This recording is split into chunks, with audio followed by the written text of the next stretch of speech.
Olha, falar de ansiedade nos dias aí que a gente tem vivido digitais, de pandemia fisiológica, pandemia emocional, quase uma obrigação de profissionais de saúde mental trazer reflexões acerca desse tema.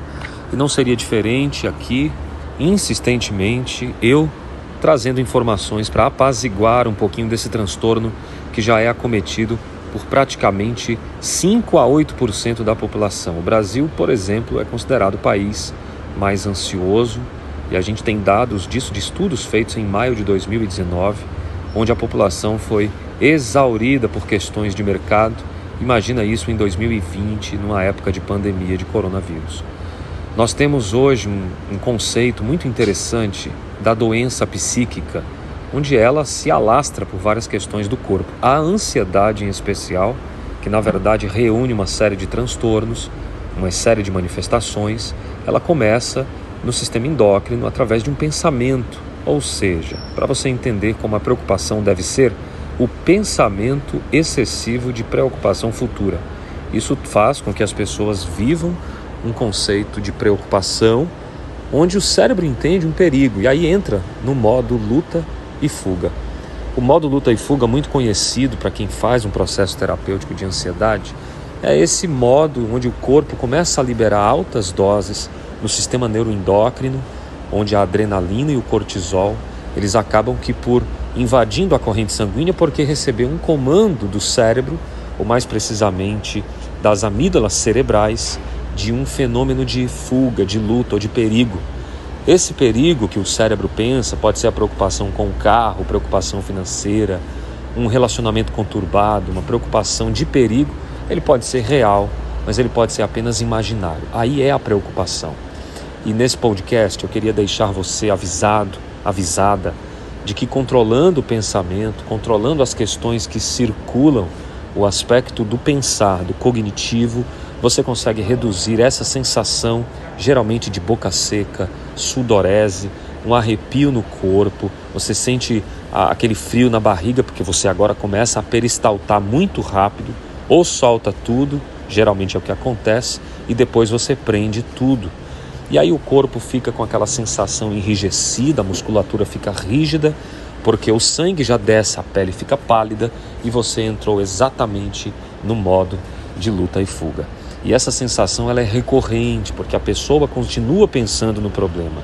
Por isso que atividades como mindfulness, essa terapia do respirar, vivendo o aqui e o agora, é fundamental para a gente produzir saúde de dentro para fora.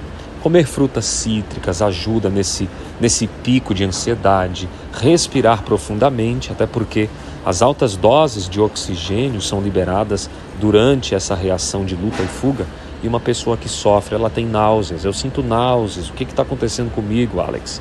É porque você está com altas doses de O2, de oxigênio. O corpo precisa disso porque ele entendeu que tem um leão na sua frente, tem um tigre dente de sabre que vai devorar você. O pensamento para o cérebro funciona dessa forma. O boleto bancário que não chegou e um urso é a mesma coisa, entende? É um senso de sobrevivência do indivíduo humano. Por isso que cada vez mais o conhecimento, eu tenho dito, ele é necessário para a gente evitar e não achar que nós estamos doentes e inflamados. O grande problema é que quando a gente começa a produzir cada vez mais esse tipo de parafernália, ativamos esse sistema biológico no nosso corpo, né? O biocomputador ele começa a falhar porque ele está entendendo que tem perigo demais. É a sociedade que vive sempre em perigo, sociedade essa que está vivendo cada vez mais envolvida no limite das coisas, vai ativando e aí esse corpo inflamado fica por tanto que pensamos de forma excessiva.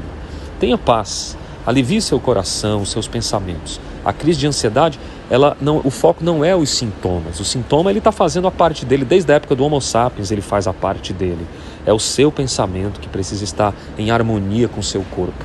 Por isso que o modelo biopsicossocial, objeto do meu trabalho aqui no consultório, tem sido eficaz para a gente tratar essas questões de ansiedade, perceber quais são os gatilhos mentais, os comportamentos, os pensamentos, e tudo isso vai ser muito possível quando a gente entender qual o caminho da saúde de forma integral. Eu sou Alex Cavalcante e finalizo para você aqui esse podcast de forma muito especial para você aumentar a sua saúde hoje, aqui e agora. Combinado? Faça seus comentários e nós estaremos por aqui à disposição. Paz e bem onde você estiver, é o que eu te desejo. Vamos em frente, juntos somos mais. Até lá. E Alex Cavalcante, muito obrigado por ser parte dessa jornada de saúde integral. Acredite, há uma porta, sempre há uma saída. Compartilhe, sempre é tempo de reviver essa história diferente, uma nova história. Eu espero você para te ajudar. Acesse nossos links. Paz e bem.